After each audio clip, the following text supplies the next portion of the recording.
Oi, gente, tudo bem? Eu tive uma ideia vendo os vídeos do meu canal. Eu tive a ideia de pegar os vídeos que eu achei mais legais e pegar as partes dos vídeos que eu achei mais legais e vou fazendo pequenas montagens. Então, não esquece de dar uma curtida, se você curtir, de compartilhar se você achar que o conteúdo pode ser útil para outras pessoas.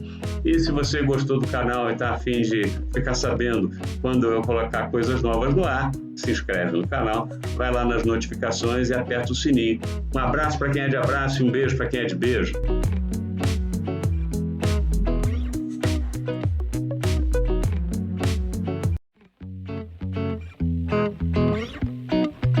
Esse mistério, esse quarto mistério, é um mistério extremamente relevante. Ele é a transfiguração de Jesus, né?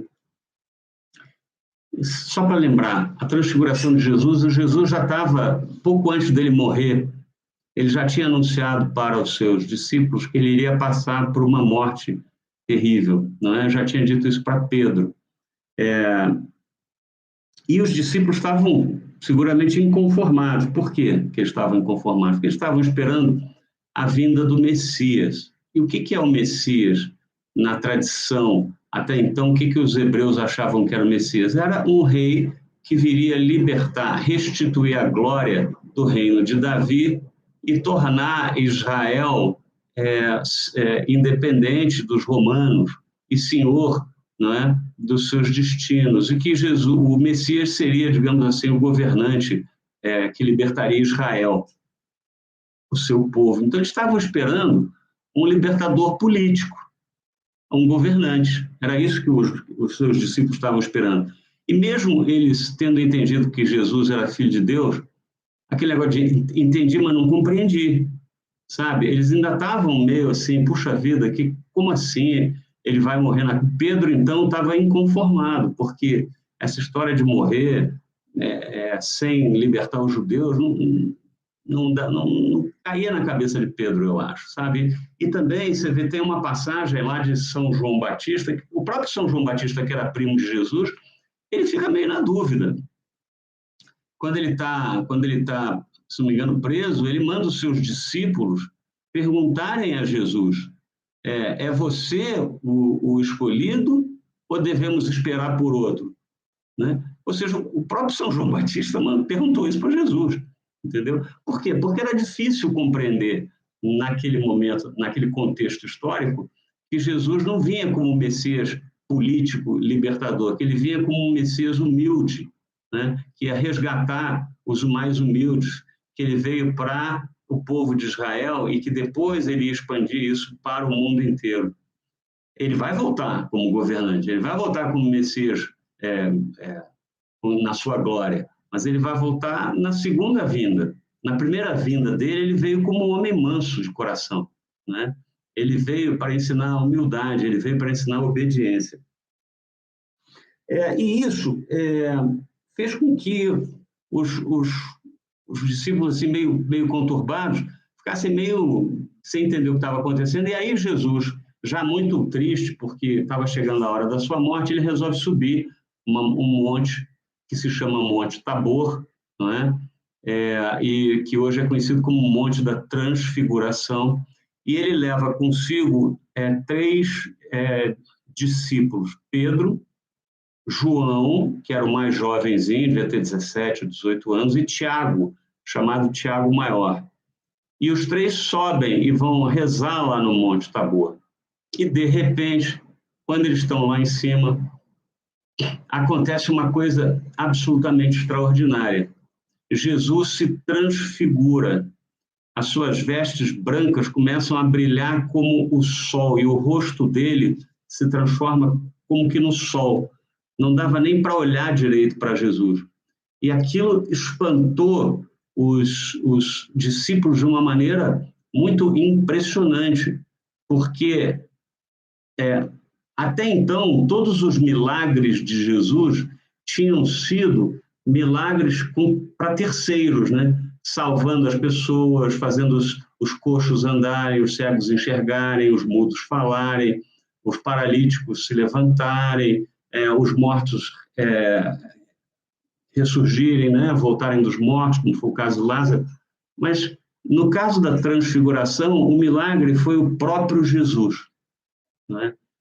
E ele, pela primeira vez, ele mostrou para os seus discípulos a sua face gloriosa, a face luminosa da sua divindade. Até então, ele não tinha feito isso. Até então, ele só tinha falado, e até então, ele só tinha mostrado por gestos os seus prodígios e os seus ensinamentos. Mas os discípulos não tinham visto Jesus brilhando na sua glória, que é o que vai acontecer na segunda vinda.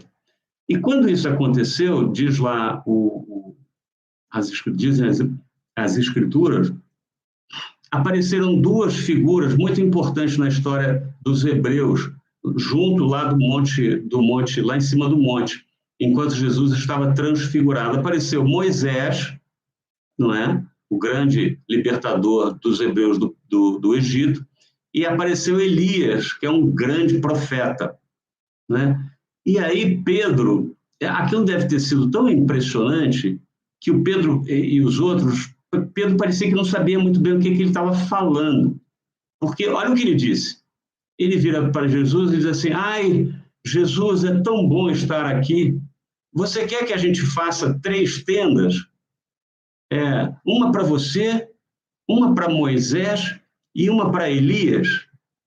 Então, o que estava passando na cabeça de Pedro de falar uma coisa dessas, né?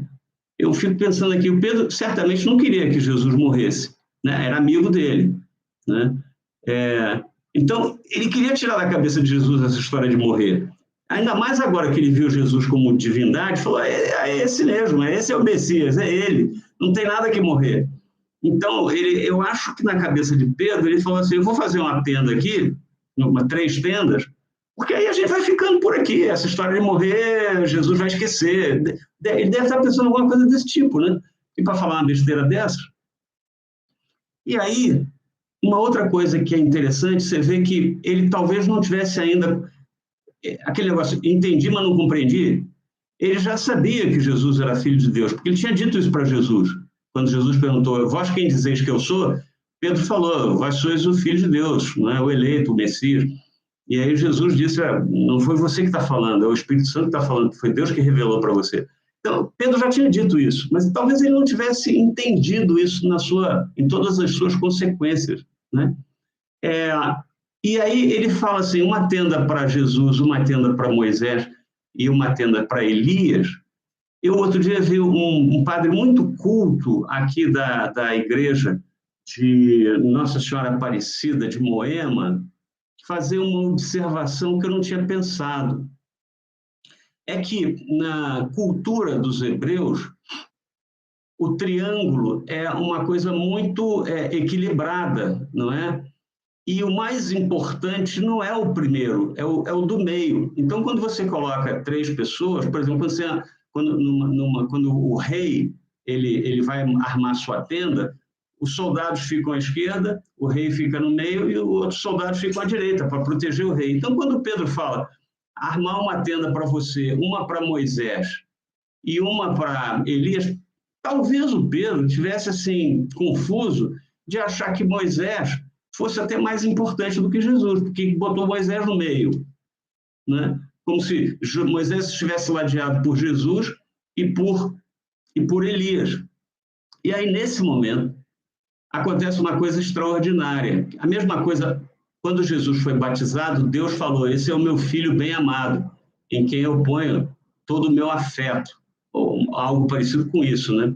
E aqui na Transfiguração, quando Pedro acabou de falar essa besteira, né, ele escuta-se uma voz do céu e diz as Escrituras que na forma de uma espécie de trovão, uma voz muito, muito poderosa, dizendo: este é o meu filho bem amado, ouçam-no. Ou seja, eu quando estou entendendo isso aqui, eu estou achando que Pedro tomou uma bronca, né? E como assim? Vou botar Jesus, Moisés no meio, só porque Moisés foi o libertador lá atrás, ele está achando que Moisés é mais importante? Aí eu acho que Pedro, na minha opinião, Pedro tomou uma bronca. E tanto deve ter sido isso, que Pedro, Tiago e João ficam apavorados e eles se jogam no chão, dizem as Escrituras, enfiam a cara na terra, de pavor daquela voz, não é? E aí Jesus faz uma coisa que ele tinha feito muitas vezes, ele se aproxima dos discípulos, toca neles e diz, não tenham medo, não é? Então, essa é uma coisa muito interessante, porque essa frase, já falei isso, né, não tenham medo, aparece 365 vezes na Escritura, talvez até 366, uma para cada dia do ano. Então, Jesus diz para eles, não tenham medo. Então, Santo Agostinho, tamanho foi assim, a importância de Jesus ter mostrado a sua glória divina, a sua face divina nesse momento, que Santo Agostinho, aliás, Santo Agostinho não, Santo Tomás de Aquino, ele chegou a dizer que ele achava que de todos os milagres de Jesus, a transfiguração foi o mais importante milagre de Jesus na Terra, porque Jesus era o próprio milagre, né? Claro, tem a ressurreição, né? Mas aí é um milagre da Santíssima Trindade, digamos assim, né? Então, essa é uma passagem absolutamente extraordinária, né? Onde Jesus se revela realmente em todo o seu poder, e aí anuncia, em seguida vai anunciar a sua volta.